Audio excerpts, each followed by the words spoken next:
Chapter 3 history ruling the country side. Villages को rule करने के लिए Britishers had devised few policies to collect the revenues. First we did was permanent settlement developed by Charles Cornwallis. Second we did was the Mahalwadi system, which was devised by Holt Mackenzie. Today we are going to start with the third policy, which was the Munro system. Munro system started in the south. In the south, it is also called as Ryotwari system. In the south, Munro felt that there were no traditional zamindars. The settlement had to be made directly with the cultivators. Now you have to remember that ryots, RYOTS, या ryot या ryots, cultivators या farmers को बोला जाता था. In the south, ryots direct revenue अपना पे करते थे. To the Britishers, there were no zamindars. So the fields had to be carefully and separately surveyed before the revenue assessment was made. Munro thought that the British should be as paternal fathers figures protecting the ryots under their charge. Britishers को in the south, like the Munro, Thomas Munro, he felt Britishers को father figure की तरह होना चाहिए और हर एक की field को कल्टीवेटर रियोथ की फील्ड को सेपरेटली स्टडी करके असेस करके revenue should be fixed. But all was not well. Within a few years after the new systems were imposed, it was clear that all was not well with them. Driven by the desire to increase the income from land, revenue officials fixed too high a revenue demand. Peasants were unable to pay, ryots fled the countryside, and villages became deserted in many regions.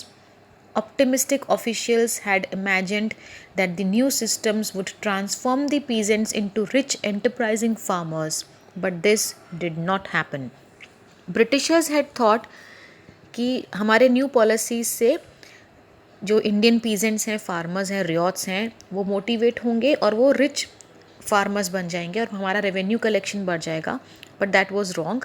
उन्होंने revenue बहुत demand बढ़ा दी, peasants पे नहीं कर पाए, farmers ने country side villages को छोड़ दिया एंड विलेजेस ऑलमोस्ट खाली होने लगी. So this could not happen. Now the another aspect जो ब्रिटिशर्स ने इंडिया में देखी थी, दैट वाज क्रॉप्स. एक तो था रेवेन्यू कैसे बढ़ाया जाए, दूसरा था कि क्रॉप्स कौन सी उगाई जाएं. So next topic is crops for Europe. The British also realized that the countryside could not only yield revenue, it could also grow the crops that Europe required. Revenue policies के साथ साथ Europe में उस time industrialisation start हो चुकी थी. वहाँ पर इंडस्ट्रीज़ में जिस क्रॉप की ज़रूरत पड़ती थी एज रॉ मटेरियल, उन्होंने ब्रिटिशर्स रियलाइज कि इंडिया में वो वाले भी डिमांड अपनी पूरी कर सकते हैं. So by the late 18th century, the company was trying its best to expand the cultivation of opium and indigo. These two plants, opium and indigo की प्रोडक्शन इंडिया में ब्रिटिशर्स ने बहुत बढ़ा दी थी. And the Britishers persuaded or forced the cultivators in various parts of India to produce other crops also. Jute in Bengal, tea in Assam, sugarcane in the United Provinces, now Uttar Pradesh, wheat in Punjab, cotton in Maharashtra and Punjab, rice in Madras. Britishers used a variety of methods to expand the cultivation of crops that they needed. Britishers ने पूरा study किया India में कौन से crops कहाँ कैसे अच्छे grow कर सकते हैं एंड यूरोप में किस चीज़ की डिमांड है. Accordingly they forced the ryots, the farmers to grow those crops. यहाँ पर हम एक एग्जाम्पल करेंगे इंडिगो प्लांट का. You can see in this picture, ये दो आपको कपड़ों के प्रिंट नज़र आ रहे हैं यहाँ पे. The first one is on the left is a Kalamkari print and the second one is a Morris cotton print. Second वाला इंग्लैंड का है. इंडिगो प्लांट एक प्लांट है जिससे ब्लू कलर मिलता है. उसका हम एक स्टडी करते हैं.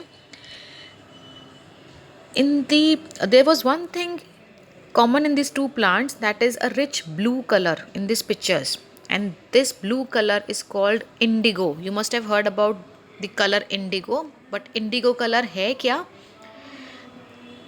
The blue that you see in these prints was produced from a plant called indigo. Indigo एक plant का नाम है.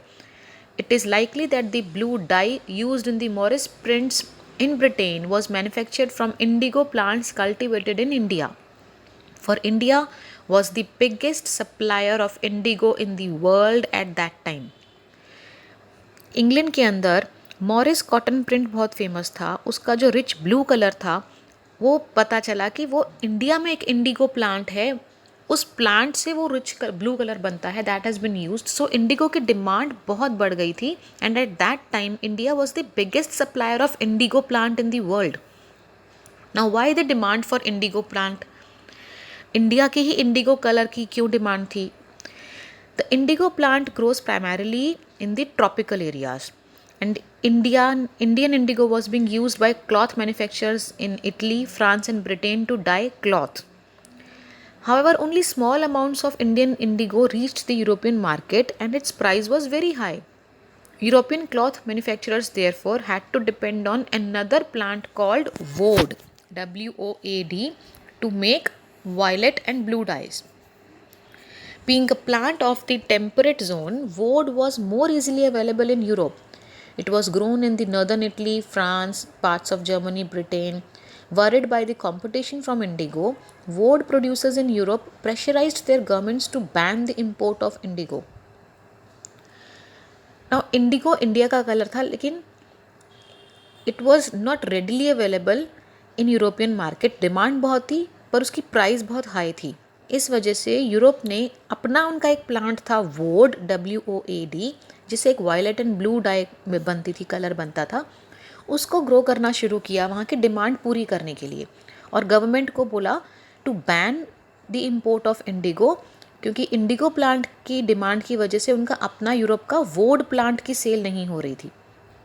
But the cloth dyers preferred indigo as a dye. लेकिन इंडिगो कलर प्लांट को ही ज़्यादा डिमांड वहाँ पे किया जा रहा था. Why? Because indigo produced a rich blue colour whereas the dye from the woad was pale and dull. So by the 17th century, European cloth producers persuaded their governments to relax the ban on indigo import. The French began cultivating indigo, the Portuguese in Brazil, Jamaica. Indigo plantation also came up in many parts of North America. Cloth dyers ने लेकिन demand की government को कि आप import ban मत करो, because Indigo की ज़्यादा डिमांड थी. It gave a rich blue colour. तो उन्होंने गवर्नमेंट को बोला टू रिलैक्स दी बैन, कि बैन मत करो इंडिगो इंपोर्ट पे. But by the same time कुछ और एरियाज ऑफ द वर्ल्ड में भी इंडिगो की प्लांटेशन स्टार्ट हो गई थी. By the end of the 18th century, the demand for Indian indigo grew further. Britain began to industrialize and its cotton production expanded dramatically, creating an enormous new demand for cloth dyes. While the demand for indigo increased, its existing supplies from the West Indies and America collapsed for a variety of reasons. Cloth dyes in Britain now desperately looked for new sources of indigo supply. 18th century तक, as I told you, industrialisation had started in Britain. तो cotton production बहुत expand हो गई थी और उससे cloth die की बहुत ज़्यादा डिमांड थी, इंडिगो की बहुत ज़्यादा डिमांड थी. और इंडिगो प्लांट जो दूसरी कंट्रीज़ में ग्रो किया जाता था वो कोलैप्स हो गया. तो इसलिए इंडिगो की डिमांड का पूरा प्रेशर इंडिया पे आ गया. अब ब्रिटेन को कलर तो चाहिए indigo, so from where could this indigo be procured? So Britain turns to India. Faced with the rising demand for indigo in Europe, the company in India looked for ways to expand the area under indigo cultivation. We'll continue tomorrow कि how the Britishers increased the production of indigo in India and what were the consequences. Till then, stay safe.